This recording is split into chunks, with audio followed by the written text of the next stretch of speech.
करोड़ रुपए डीएमएफटी के माध्यम से 2020 में स्वीकृत हुआ है। इस स्कीम के टेंडर भी पूर्व की भारतीय जनता पार्टी की सरकार में लगे थे और इसका कार्य भी आरंभ हो गया था और इसमें 1,05,00,000 का काम जो है सिविल वर्क हो चुका है और 2 करोड़ रुपए की जो पाइप्स हैं वो डिपार्टमेंट ने खरीदी है। अब माननीय डिप्टी चीफ मिनिस्टर से मिले, उन्होंने एक कमेटी का गठन किया जिसमें SCIPH बिलासपुर और SCIPH सोलन थे, एक्शन थे, हाइड्रोलॉजिस्ट थे, जियोलॉजिस्ट थे। उन्होंने सबने रिपोर्ट बना करके मुआयने का निरीक्षण किया क्योंकि इनका ये मानना था कि इससे आगे से कुछ जो स्कीम्स है अली खड्ड जो है, इससे आगे की स्कीम्स है उनके पानी का डिस्चार्ज कम हो जाएगा और हमारी जो स्कीम्स है अली खड्ड से जो बिलासपुर क्षेत्र में जा रही है उनका पानी कम हो जाएगा।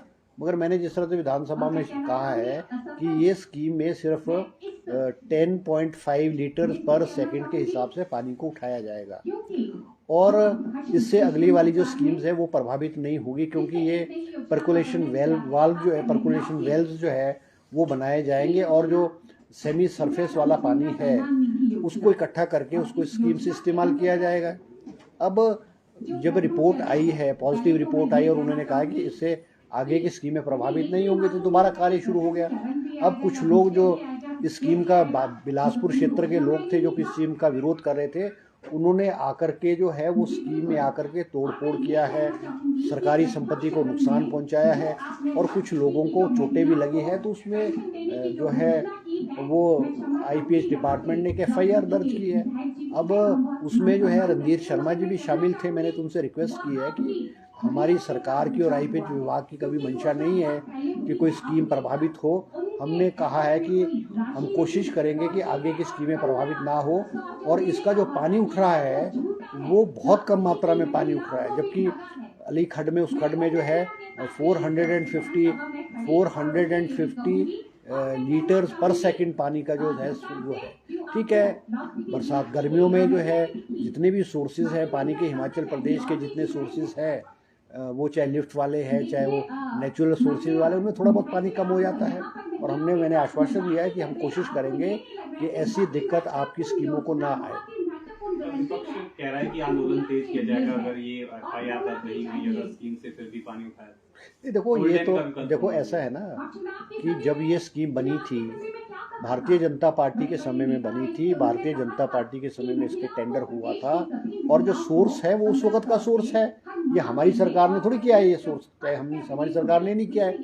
अब अगर आप अब वो हड़ताल करते हैं क्या करते हैं उनका विषय, उस पर मैं ज़्यादा टिप्पणी जो है वो करना नहीं चाहूँगा। बाकी तो अब FIR दर्ज हुई है, उन्होंने भी मुख्यमंत्री जी से भी रिक्वेस्ट की है, तो ये जो है FIR वाला जो केस है वो मेरे उस डिपार्टमेंट से संबंधित नहीं है, इस पर तो मैं ज़्यादा विशेष नहीं कह पाऊँगा। पूर्व इंडस्ट्री मिनिस्टर ने कुछ सवाल खड़े किए हैं राज्यपाल के अभिभाषण के दौरान इंडस्ट्री को लेकर, मेडिकल डिवाइस पार्क का भी उन्होंने जिक्र किया है। क्या कहेंगे किस तरह से उन्होंने आरोप लगाए हैं? नहीं देखो, माननीय विक्रम सिंह जी 5 साल हिमाचल प्रदेश के इंडस्ट्री मिनिस्टर रहे हैं और इनको इंडस्ट्री के बारे में तजर्बा है, मगर कुछ बातें जो है वो तथ्य से विपरीत जो वो सदन में कह रहे थे उसको मैं स्पष्टीकरण रूप में किया है। अब उन्होंने मेडिसिनल डिवाइस पार्क और बलरक पार्क के बारे में चर्चा की और ये कहा कि ये दोनों प्रोजेक्ट जो है हमारी कांग्रेस की सरकार ने रोक दिया है। ऐसा नहीं है। मेडिसिनल डिवाइस पार्क में हमने 2 लेन सड़क को चौड़ा करने के लिए PWD को पैसा दिया है, टेंडर लगे हैं, लैंड एक्विजिशन का प्रोसेस हो चुका है।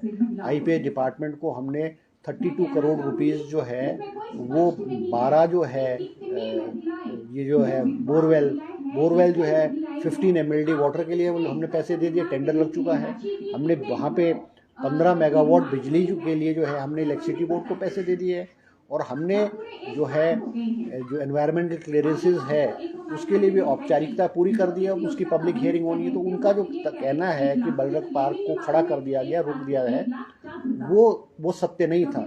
ये बातें मैंने कही उनको। अब मेडिसिनल डिवाइस पार्क जो है वो 350 करोड़ रुपए का प्रोजेक्ट है, उसमें हमने लैंड डेवलपमेंट के फेज़ 1 और फेज़ 2 के जो वर्क है वो लैंड डेवलप कर दी है। 4 लेबोरेटरीज बननी है, लेबोरेटरीज का टेंडर कर दिया है, काम शुरू हो गया है। सिर्फ इसमें जो सरकार का संशय है क्योंकि जो बिडिंग के माध्यम से उस वक्त इन्होंने ये बिजली की कॉस्ट जो की थी वो 3 रुपये पर यूनिट थी। अब मुख्यमंत्री जी ने ठीक कहा कि अगर हमने अब हर प्रोजेक्ट के प्रोज एंड कॉन तो देखने हैं ना, कि हिमाचल प्रदेश के हित में कौन सा प्रोजेक्ट है नहीं है। और जो हमें ऐसा लगेगा कि जो हिमाचल प्रदेश के जो क्लॉजेज या कोई ऐसी चीज़ जो हिमाचल प्रदेश के हित में नहीं होगी, हम केंद्र से गुजारिश करेंगे या रिक्वेस्ट करेंगे या हम उसको नहीं करेंगे जो हिमाचल प्रदेश के हित में नहीं होगा। अब बिजली के बारे में जो बिडिंग की है, आप 3 रुपये प्रति यूनिट के आपने कहा है कि हम 8 साल तक 3 रुपये पर यूनिट बिजली देंगे, और हम जो है गर्मियों विशेष करके सर्दियों में जो है 7-8 रुपये पर यूनिट बिजली खरीदते हैं, तो उससे हिमाचल प्रदेश को तो लॉस होगा। तो ये जो दोनों पहलू हैं, पॉजिटिव साइड और नेगेटिव साइड जो है, इस पे जो है सरकार और मुख्यमंत्री जो है इसमें जो है आंकलन कर रहे हैं, और जो भी हिमाचल प्रदेश के हित में होगा वो आगे का जो है उस पर फैसला किया जाएगा।